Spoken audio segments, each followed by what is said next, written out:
Hey everybody, welcome, welcome to Hidden Horror. Thank you for spending this time with me. I appreciate that. Let's get started.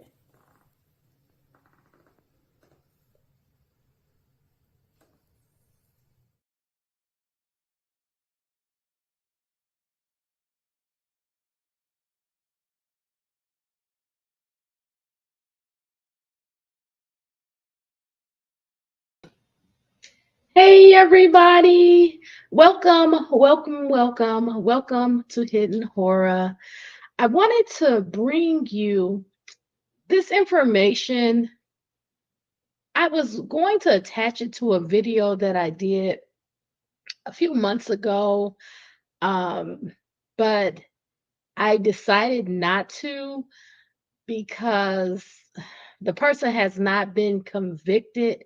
Well, he actually has, but it's complicated because there's a lot of people that have come out saying that this person is a predator. And most recently, there hasn't been a conviction. So I didn't want to attach these tips to that video. And I started a collection on my YouTube channel, Hidden Horror, about safety tips for various different things. I just did one on just returning back to school. I've done a video on travel because there's been some travel advisories, and now I'm bringing some safety tips about really how to prevent your child from being harmed by a sexual predator. That's what this video is about. So I am going to put up a warning banner. Um, if you're not able to really handle these types of subjects, um, I'm definitely letting you know that viewer discretion is advised, but these are going to be tips to kind of help you prevent your child from being a victim, especially now that it's back to school time. The kids are going back. Some kids may be introduced to school new. Some kids may be being promoted from elementary to middle or middle to high school.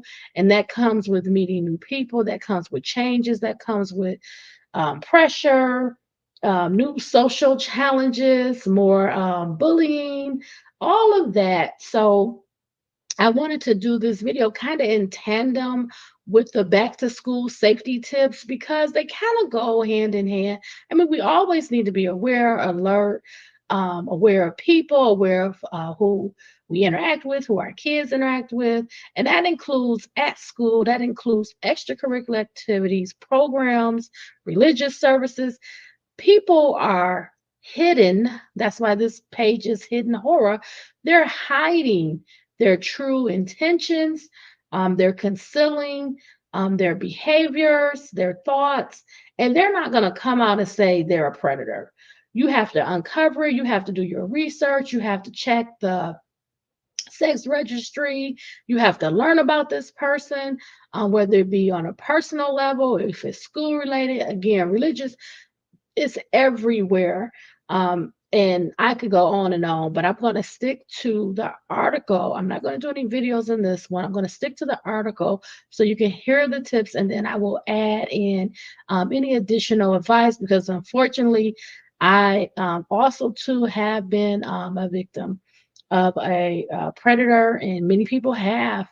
I've told my story before, and I did survive it. I was drugged when I was a teenager. I was assaulted, and I got out. I got away. I was able to survive with the direction and grace of God. And I'm here today, and I'm here to share my story and to talk about it, and also to promote awareness, prevention, and provide this information so that you, your loved ones, or if you share this video, someone you know will not be a victim, or their kids also. So let's get started. The article is from TulsaKids.com. It's titled Sexual Predators: What You Need to Know to prevent your child becoming a victim.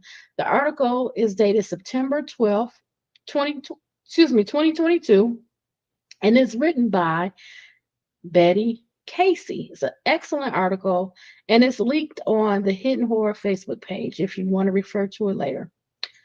Okay.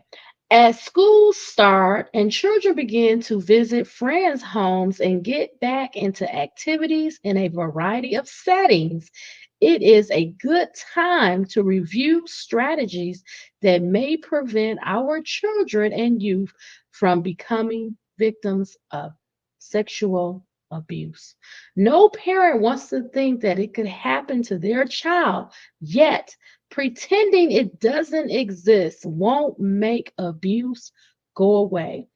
Understanding sexual abuse and knowing how to talk to your children and youth about it can prevent the unthinkable. So, again, family, we have to communicate, we have to talk to our kids, we have to build that relationship, build the foundation on trust, communication, concern, care, love. Okay. I asked Christine Marsh, Chief Program Officer, Child Abuse and Trauma Services at Family and Children's Services, to answer some basic questions about sexual predators and what we can do to protect children and youth. Again, our children are vulnerable. They're the most vulnerable besides the elderly. Okay? We don't want to not take an issue like this seriously because it's happening, unfortunately, all the time, every day. We can't act like it's not. And we have to inform our children at a young age about boundaries, about safety, about communicating things, about having the power to say no, appropriate touching is so many subjects. So, I'm going to go through these Q&As, and then you can hear this is someone that has a lot of family and children's services experience. You can hear this expert advice, okay? Question. Often we may view sexual predators as strangers who look scary and have no social skills, essentially being somehow recognizable as people we would want to avoid. Is there a common profile of a sexual predator? Answer. There is not a common profile of a sexual predator, which is what makes taking preventive steps to educate children about healthy sexuality is important. A sexual predator is often someone looking for access to a child or youth. While many sexual predators may be difficult to recognize initially, there are behaviors to look for when adults are with children. What are their interactions? Who do they focus on? Do they try to isolate a child? Is someone vulnerable in that group? Is that parent involved? They try to find the most vulnerable because they feel that they would have more likelihood of harming, injuring, assaulting that child. Anyway, 80 to 90% of child sexual abuse is from someone they know or is known by the family. So let's knock that myth down. Let's crash it, crush it, break it. These are not primarily people that do not know the child. The child is known to them. It could be a family member. It could be someone at religious service, deacon, pastor. It could be a coach. It could be a teacher. It could be someone that's volunteering. It could be someone that's a family friend, someone that would have access to the child. Okay? That is a big part. 80 to 90%. Okay? What behavior should we be aware of? That's question number 2. Answer. Personal space. Okay? There's 3 parts. Relationships with the children, And the third part is sexual conversation and behaviors. So we're going to go part by part. What behavior should we be aware of? Number one, personal space. Does the person seem to dismiss or violate social, emotional, or physical boundaries or limits? Are they pushing the physical boundaries? Do they not have any limits? Are they not showing control? Are they not showing respect for your personal space? Check it, watch it, okay? Does the person insist on hugging, tickling, holding a child, or having a child hug or touch them? Does that person try to get your child to sit on their lap? Are they inappropriately touching the child, excessively touching the child? Is the child feeling uncomfortable? Does the child not like to be around them? Do they cower? Do they get small when they come around? Because they're uncomfortable, okay? Does the person walk in on the child teen in the bathroom or other private locations? Is the child using the bathroom? Is the child in the shower? Is the child in their room getting undressed? And that person just comes in. They don't knock, they don't inform them, they don't ask.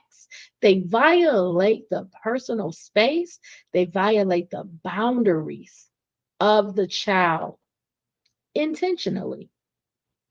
Is the person spending more time with youth or children than with adults? Is this person always trying to be in the presence of the child?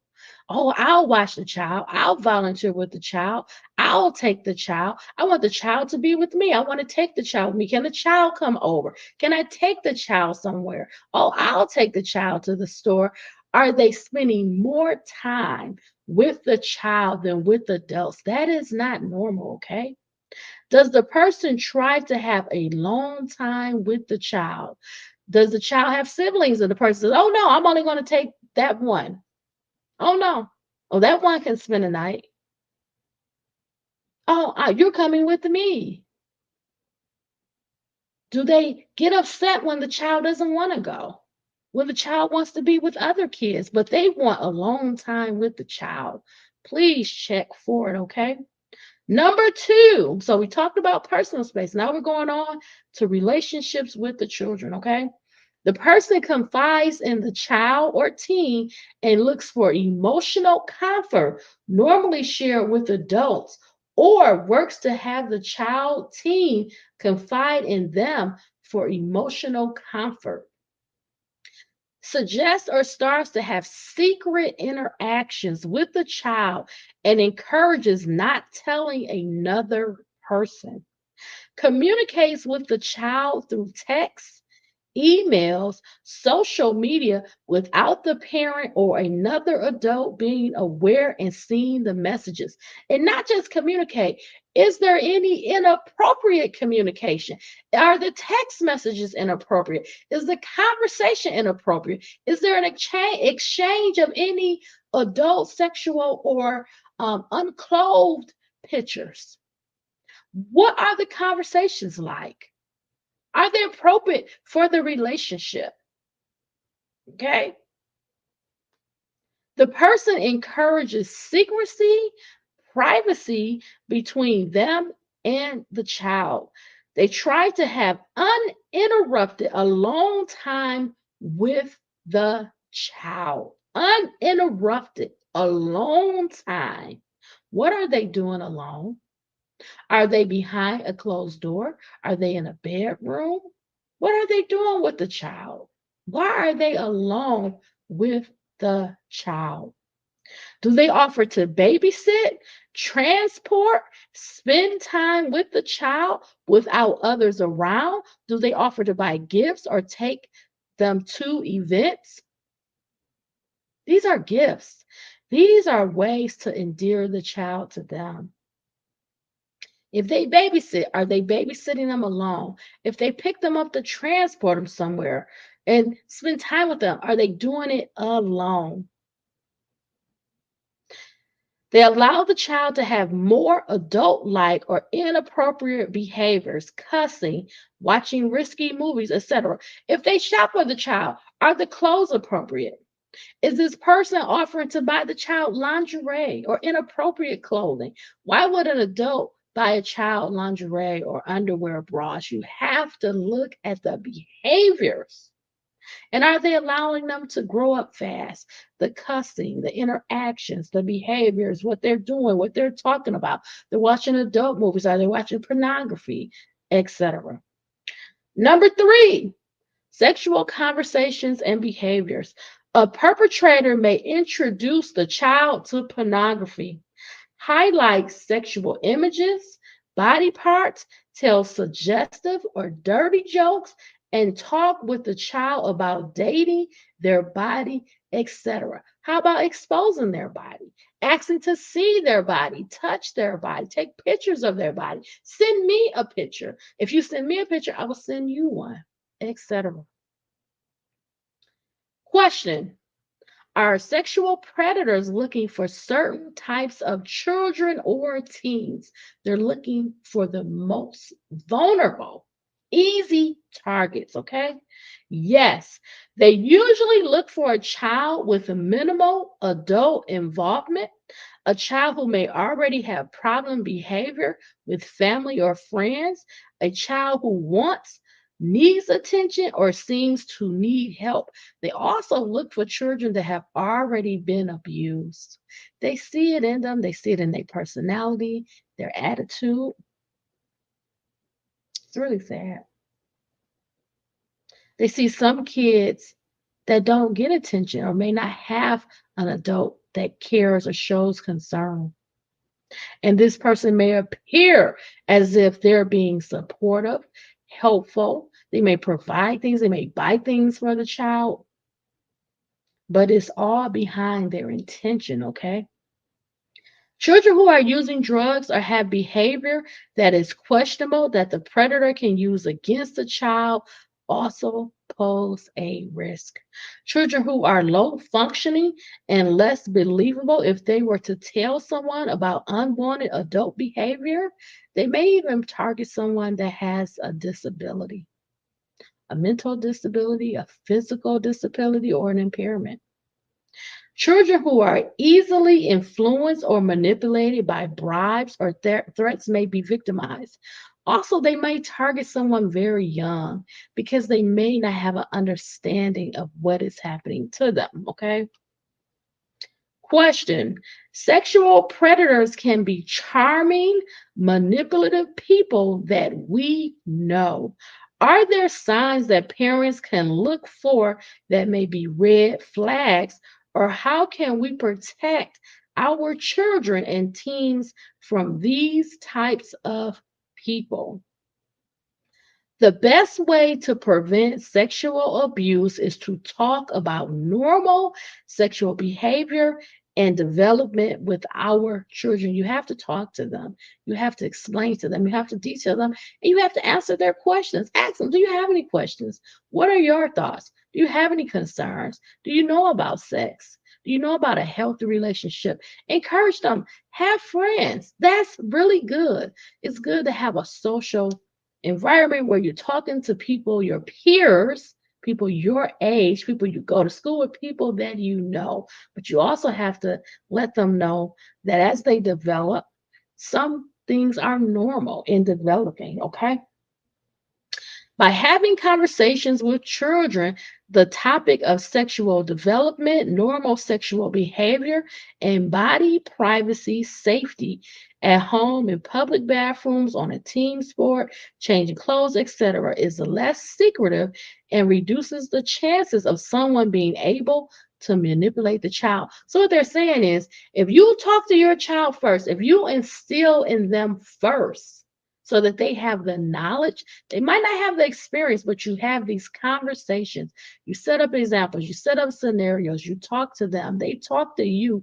You're giving them a way to feel comfortable in a safe environment to talk, to discuss, to describe things that are going on, and it prepares them, okay?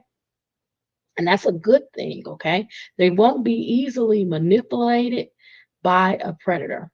So talk to your child about okay and not okay sexual touch using language the child can understand. So that means appropriate age language. So if you have a 3-year-old or a 9-year-old, that's a big difference.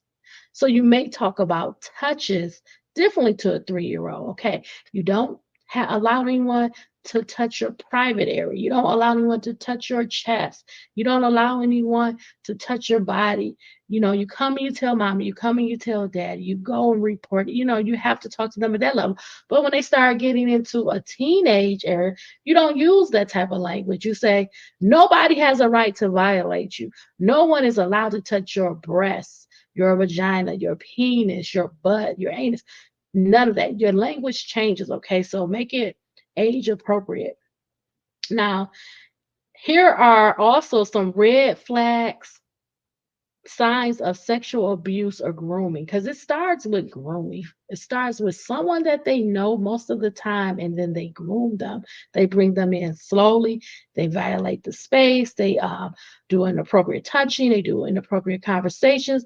They may text something, say, "Oh, I didn't mean to text it." Yes, you did. It's grooming, okay?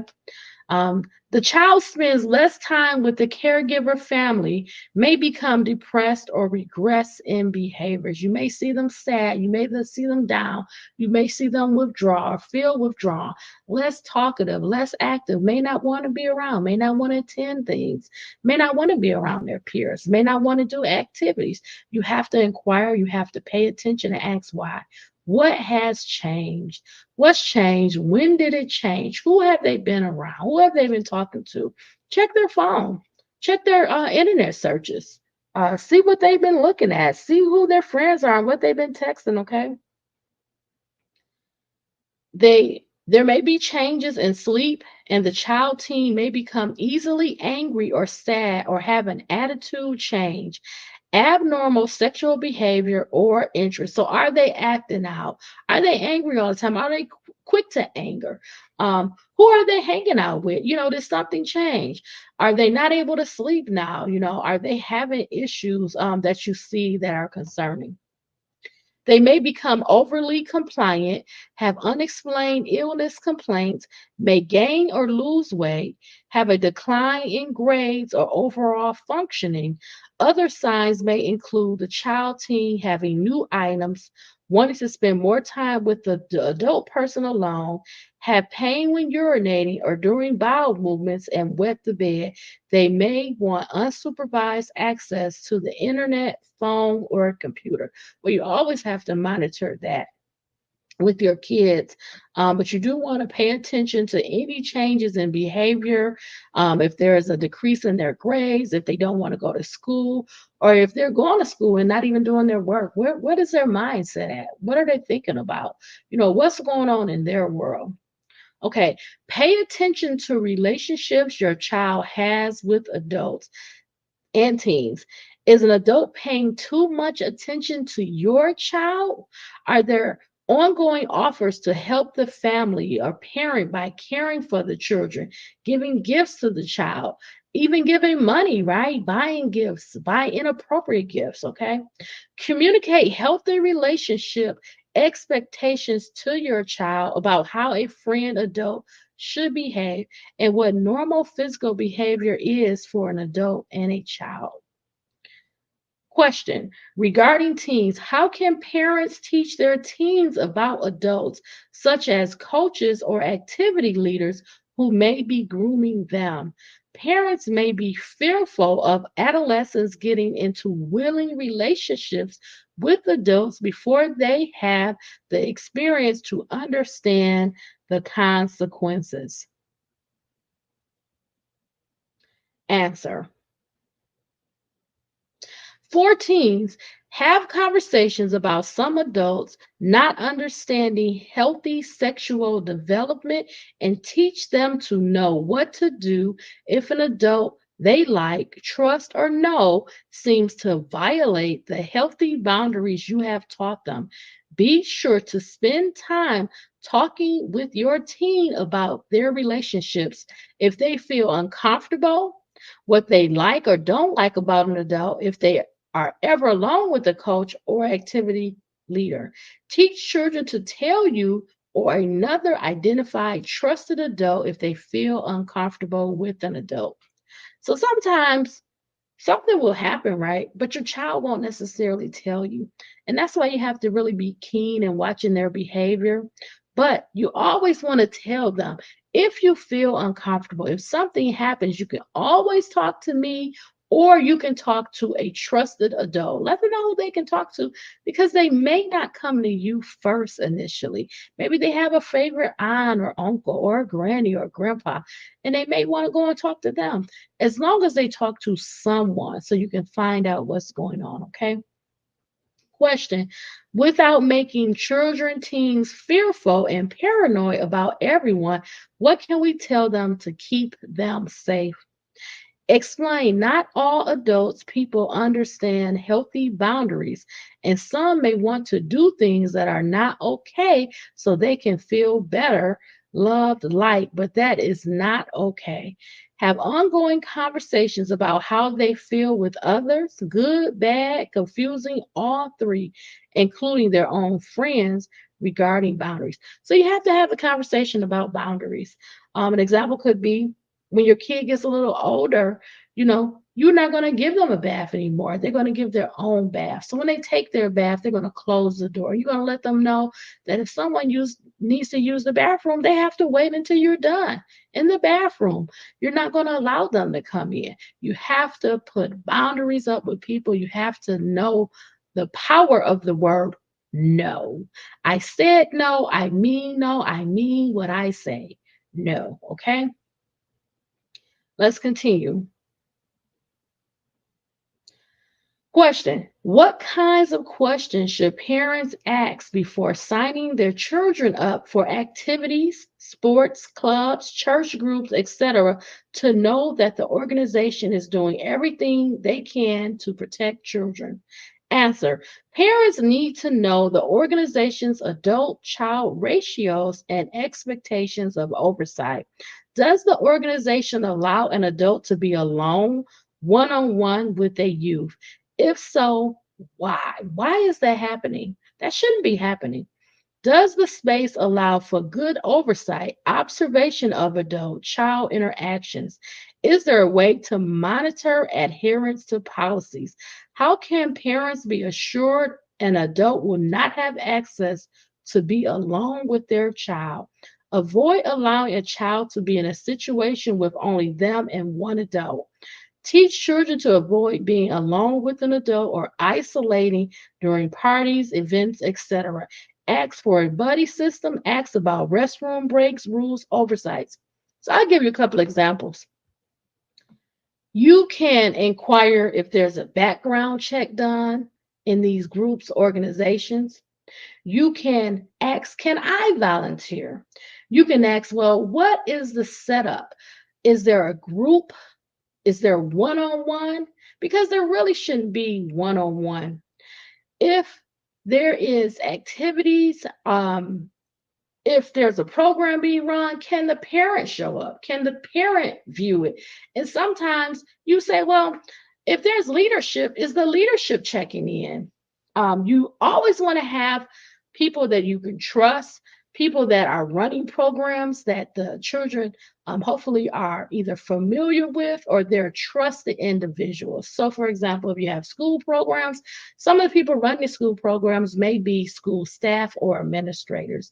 If you have some volunteer work, some of the people that are volunteering are more than likely parents of students. If you have people that are volunteering and they have no connection, meaning they're not in the community, they don't have any students, they're not in school staff, you might want to know, why are they volunteering? They have no connection to this group. You can ask questions, right? You can ask to be there. You can ask to overlook the process, the program, do a drop in. You, as a parent, you just have to be actively engaged and involved, okay? So let's continue. Question: what if the child has been in a sport, club, or activity where the leader was accused or arrested for victimizing a minor? How should parents talk to their child or teen about that? How do they approach the subject if they think their child may have been a victim? This is an excellent question because we're not just talking about prevention here, okay? Depending on the circumstances and unless told by legal authorities who are part of an investigation not to discuss the situation with the child, a parent can talk usually using developmentally appropriate language to their child about the arrest of the leader. A parent can ask the child what they think or feel about the adult being arrested, if they have questions, or if they know of anything else that may have happened to them or another child they want to talk about. Parents should be sure to let the child know they are not in trouble for anything the child may share or say, even if the child failed to follow a rule or did something they were not supposed to do. Parents need to be sure not to panic, appear stressed, frightened, or unable to listen or manage any information the child may want to share. Because if you show it on your face or in your body language, the child may withhold the information. So you can't show how you're feeling or thinking. Okay, you have to hold back. Okay, hold it in. Okay, do it later. Go outside, go for a drive, get the anger out or frustration out, but don't do it in front of your child. Parents want to consider the child's feelings about the adult and not badmouth or indicate the person may be in trouble, as some children may be fearful of causing more trouble and or may be emotionally attached to the person. The next question: why do children, teens often not share that they have been victimized? What signs can parents watch out for? Listen, these are excellent questions, okay? I want you please to check out this article. She wrote a really excellent article, okay? Answer: children may feel ashamed of what happened. They may be fearful of the person getting into trouble. They may like the extra attention, gifts, etc. Even if they know it is wrong, they may be fearful of getting hurt or of other threats that may have been made. They may fear not being believed or blamed for letting it happen and causing more stress for the parent family, especially if family is already experiencing stress. Let me speak to this for a little bit. Some kids, when they're groomed, they may feel a connection to that person. They may have spent a lot of time with that person. They may have received a lot of attention from that person. That person could be paying for things that you don't even know. Your child could have a cell phone that you don't even know about because that's how they communicate with them. They may be purchasing them items, gifts, things you don't know about. They may be feeling more comfortable confiding with the person, with the predator, because they've grown a connection. I've even seen it in some cases where the person is almost like their boyfriend. That's how much they've connected. And they have been, say, assaulting them from early childhood for years. And now they've been treating them like a boyfriend girlfriend relationship. I've even seen it where we've had cases where the person is an adult and the victim is a minor, and they have been assaulting them for so long that the relationship is now a consensual relationship where the child is a minor, but the person that's assaulting them is an adult, and they provided clothing, money, um, food, snack, like all kind of items. So it can get really bad in certain situations. Okay, signs of sexual abuse or grooming. Child spends less time with caregiver family. They may become depressed or regress in behaviors, have changes in sleep, may become easily angry or sad, or have attitude change, have abnormal sexual behavior or interests, may be overly compliant, have unexplained illness, complaints, may gain or lose weight, may have a decline in grades or overall functioning, have new items, want to spend more time with the adult person alone, may have pain when urinating or doing bowel movements, may wet the bed, may want unsupervised access to the internet, phone, computer. Question. This is the last question. Is there anything else parents should know about this topic? Talking with children about healthy sexuality and body safety helps children understand more about themselves and how to protect themselves from not only an adult sexual predator, but also children, teens who may act out sexually. Because you got to think, some of their peers are being sexually assaulted and they may act out sexually, and then they become a predator and sexually assault one of their peers, maybe even someone younger than them, right? Establishing regular communication with children about how they feel at school, in social organizations, at friends' homes, etc., allows children to share about uncomfortable situations. Um, what I do want to say about that, you do want to know the parents of the person if you allow your child to go and have like an overnight visit with their friends. But what you can do better is you can control that and you have the sleepover at your house where you control that environment that you know will be safe for all. Because you can't control that environment when your child goes over someone else's house. You can't control who they allow. You can't control the siblings or other people that can be in the home, aunts, uncles, friends, etc. So when you have the power and ability, you control the sleepovers by having them at your house in that safe environment. Okay. Let's continue.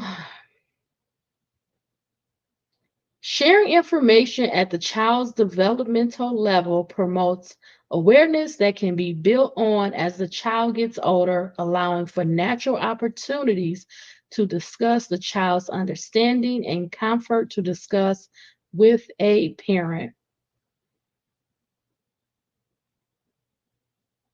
Now, she has a phone number for um, support if your child has been abused or experienced trauma.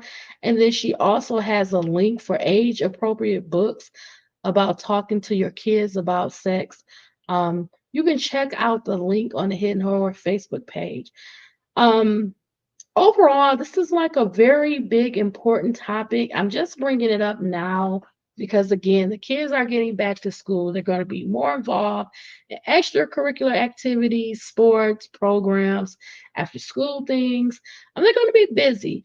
And I just want you to keep this information in the back of your mind as you discuss these types of subject matter, preparing them for when they go out into the world and when they're not around with you in the protection of your safety and control. So, I hope this information is helpful to you. Please remember, stay safe, stay smart, stay savvy, be well, all my friends, and I will see you in a video soon.